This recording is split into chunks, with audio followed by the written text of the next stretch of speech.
1절부터 33절까지 짧지만 여기에 두 개의 비유를 예수님께서 말씀하고 계십니다. 그러니까 씨 뿌리는 비유로부터 시작해서 네 번째까지 비유를 여기 말씀하시는 겁니다.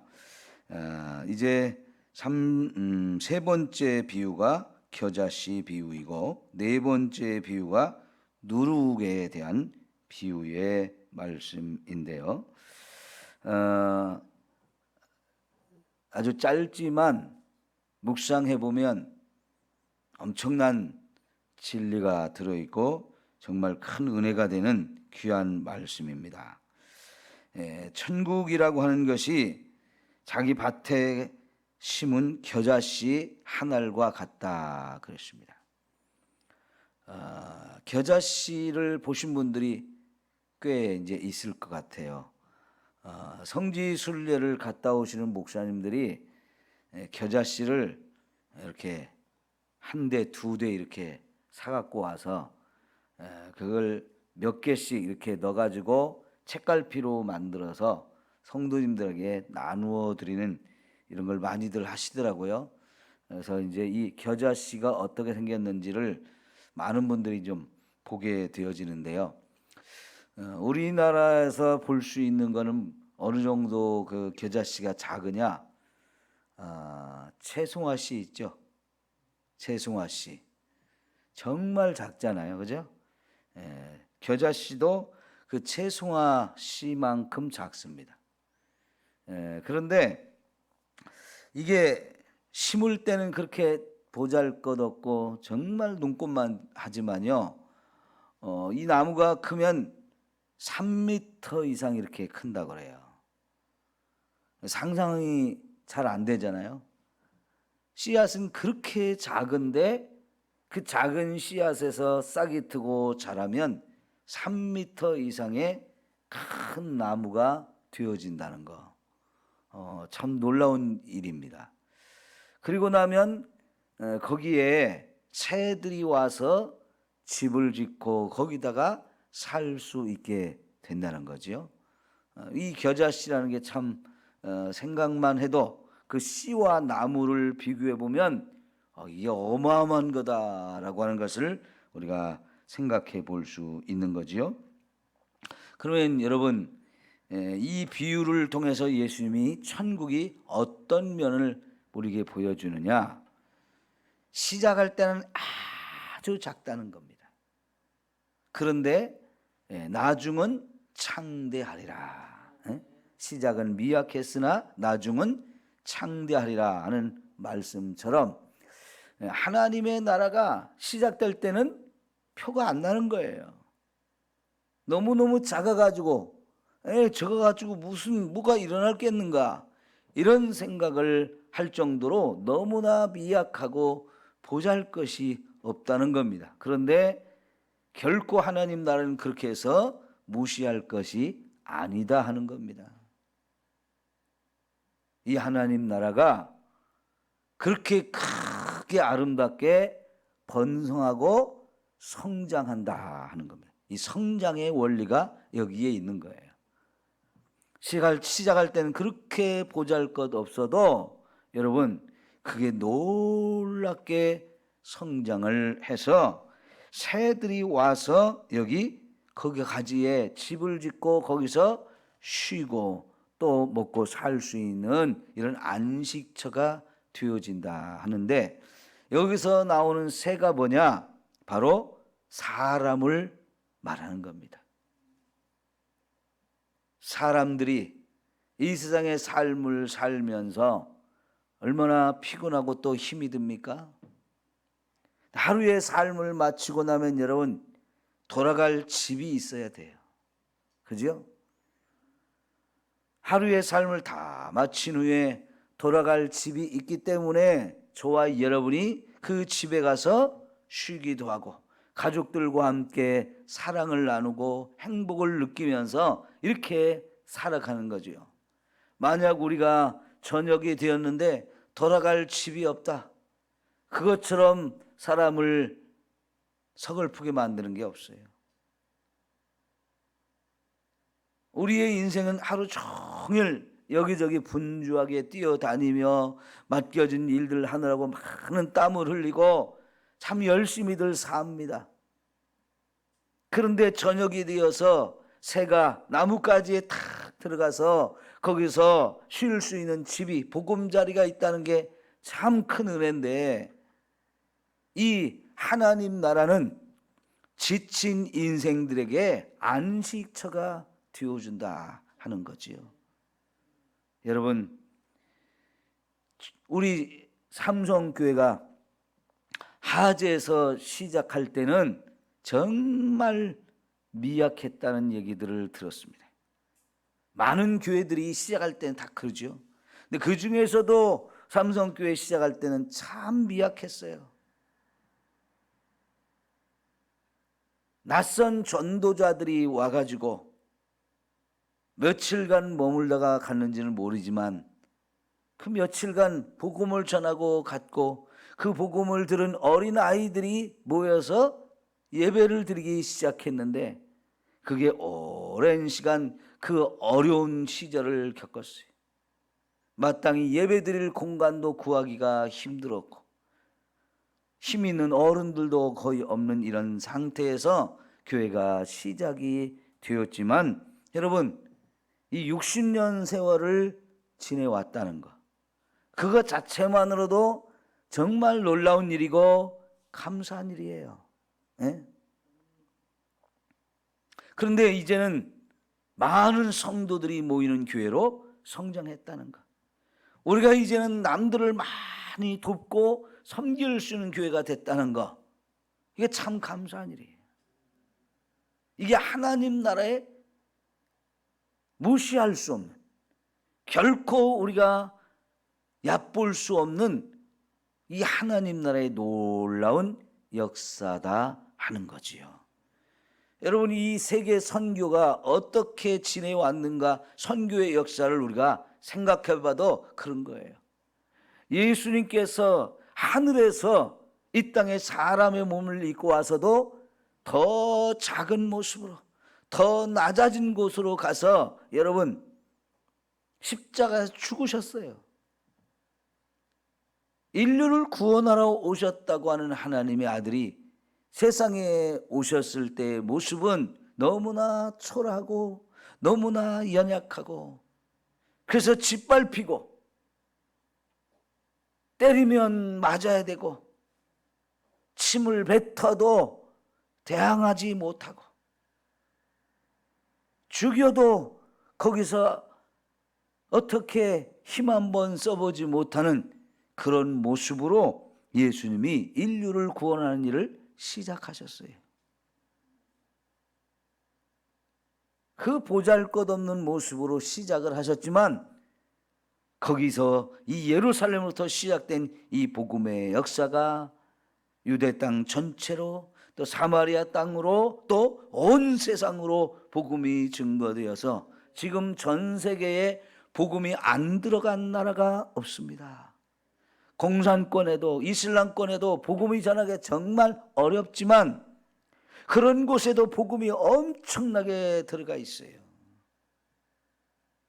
여러분, 우리나라도 130년 전, 140년 전에 복음이 들어올 때 겨우 몇몇 사람의 선교사가 왔을 뿐이죠.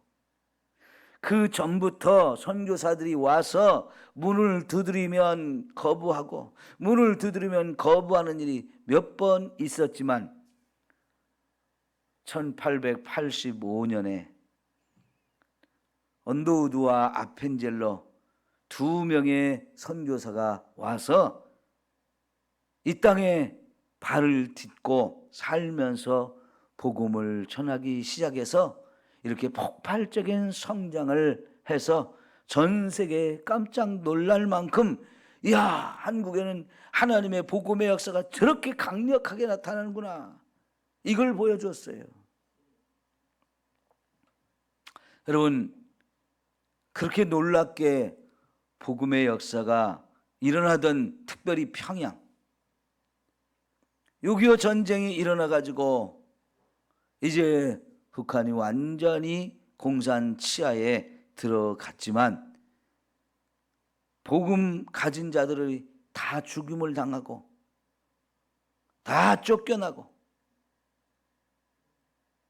매를 맞고 교회가 다 사라졌어요. 그런데 여러분, 최근에 이 탈북자들의 이야기를 통해서 들을 때 깜짝깜짝 놀라는 것 중에 하나가 뭐냐면요, 탈북자들이 일단은 중국으로 동북 삼성으로 탈북을 하잖아요. 그러면 그 동북 삼성에 수많은 교회가 세워져 가지고 탈북자들을 다 받아들이는 거잖아요. 거기서 그 탈북자들이 복음을 듣게 되고 예수 그리스도를 만나게 되면서 너무너무 감격하고, 세상에 이런 복음이 있는가, 세상에 우리가 복음을 듣게 되다니. 그렇게 복음을 듣고 보니까 예수님이 우리를 구원하시는 분이요, 저 천국이 우리를 위해서 준비되어져 있고 우리가 예수님을 통해 천국 가게 됐다는 사실이 이제 깨달아지면서 많은 탈북자들이 다시 북한에 들어가서 복음을 전하고 싶다, 이런 마음들을 갖게 되면서요, 여러분, 탈북을 해가지고 우리 남한이나 다른 나라로, 이렇게 안전한 나라로 탈북을 한 사람도 많이 있지만, 중국이나 또 몽골이나 라오스, 태국 이런 나라로 가다가 중간에 잡혀가지고 다시 북한으로 북송된 사람들이 꽤 많아요. 이게 국제사회의 이슈가 되었는데, 여러분, 그렇게 북한으로 다시 이송된 사람들 대부분 어떻다고 말해요? 수용소나 감옥에 가서 엄청나게 고문을 당하고 매를 맞고 굶주리고 고통의 세월을 보냈다는 얘기를 많이 듣잖아요. 그런데 요즘에는 어떤 얘기들이 많이 들리냐면, 그렇게 탈북한 사람들이요, 복음을 가지고 들어갔다는 얘기죠. 복음을 가지고 들어가서 그 복음을 전하기 제일 어려운 나라가, 지구상에 제일 어려운 나라가 북한이거든요.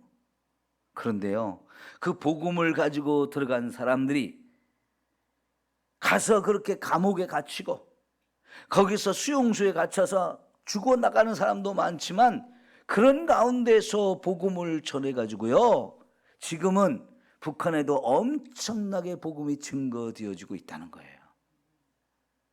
놀라운 얘기 아닙니까? 그렇게 북송되어 가던 사람들이, 하나님, 나한테 왜 이래요? 나를 왜 또 이렇게 북한에 이렇게 들어가서 끌려가가지고 고통받고 먹지 못하고 매를 맞고 고문을 당하고 자유를 누리지 못하는 그런 세상으로 왜 나를 또 보내십니까? 원망도 많고 정말 하나님을 이해하지 못해서 힘들고 어려웠지만, 들어가서 그 고문 중에도, 그 고통 중에도 복음을 전할 길이 열리더라는 거예요. 그래서 이걸 내가 원했는데, 북한에 복음을 들어가고 복음이 들어가기를 원했고 북한에도 하나님 나라가 세워지기를 그렇게 소망했고, 나도 갈 수 있다면 나도 보내주세요 했더니, 진짜 하나님이 그렇게 이해할 수 없는 방법이지만, 너무나 힘들고 어려운 방법이지만 그렇게 들어가서 복음을 전하게 하고, 그 복음이 강력하게 선포되어져서 이제는요, 북한 땅에도 많은 지하교회들이 세워진다는 거예요. 여러분, 그게 어떻게 가능하냐? 예수 믿는 사람들을 발견하면 공개 처형을 하는 거예요. 지역 사람들을 다 불러 모아놓고 이거 예수쟁이라고 그러면서 막 총살형을 시키는데, 이게 얼마나 무섭고 잔인하고 끔찍합니까? 그런데 그렇게 하면 예수를 절대로 안 믿을 것 같았는데요, 아니, 저 사람들, 예수쟁이들은 그 총살을 당하는데도 웃으면서 죽더라.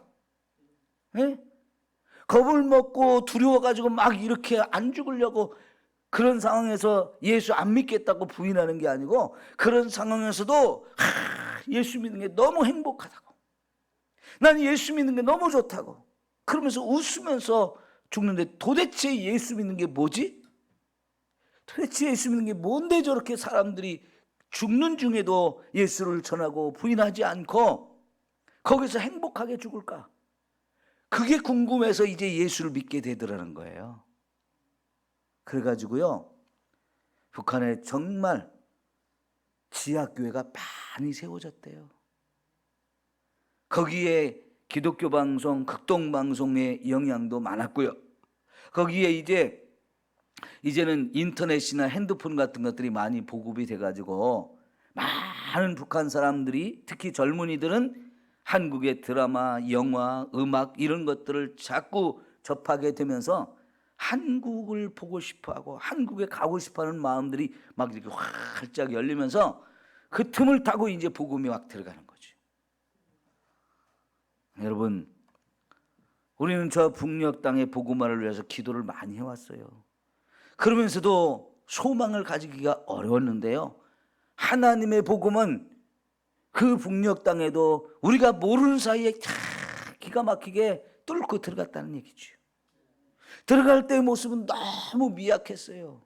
그런데 여러분, 이제는 북한의 많은 사람들이 예수를 믿게 되었다는 거예요. 지금 믿고 있다는 거예요. 얼마나 감사한 일인지요. 이게 하나님 나라의 역사인 거죠. 여러분, 우리가 전 세계 복음화를 위해서 늘 기도해야 되는 이유가 여기에 있어요. 2000년의 역사를 교회가 이어오는 가운데 수많은 박해와 수많은 핍박과 어려움들이 있었지만 그 박해와 핍박이 없었던 시대가 없어요. 그럼에도 불구하고 하나님의 역사는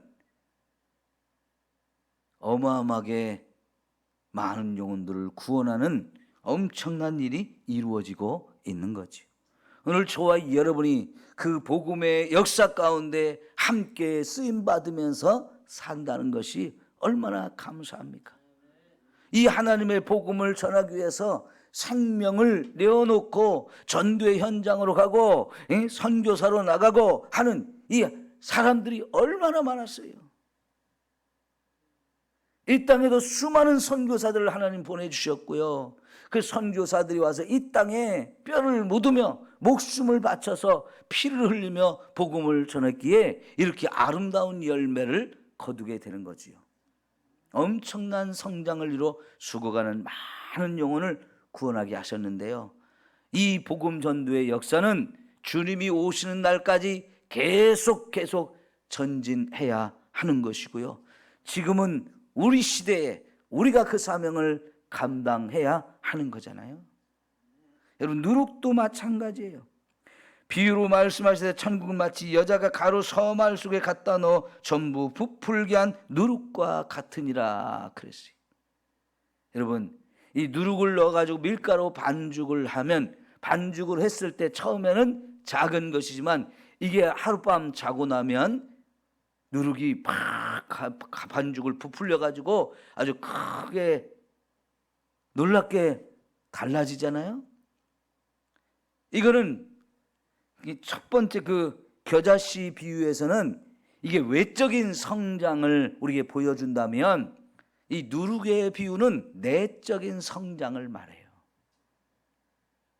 여러분, 복음이 내 안에 들어왔을 때 이 복음이 내 안에서 그냥 있는 게 아니에요. 하나님의 말씀은 살아있고 운동력이 있다 라고 말씀을 하셨어요. 이거는 내 삶을 완전히 뒤집어 놓는 거죠. 예수님이 요한복음 3장에서 니고데모에게 거듭남에 대해서 말씀하셨는데요, 그 거듭남이라는 것은 사람을 새롭게 태어난 것처럼 완전히 바꿔놓는다는 얘기죠. 예? 여러분, 이 하나님의 복음이 한 인생의 속에 들어가게 되면 그 인생을 완전히 새로운 피조물로 바꿔주시는 놀라운 능력이 있어요.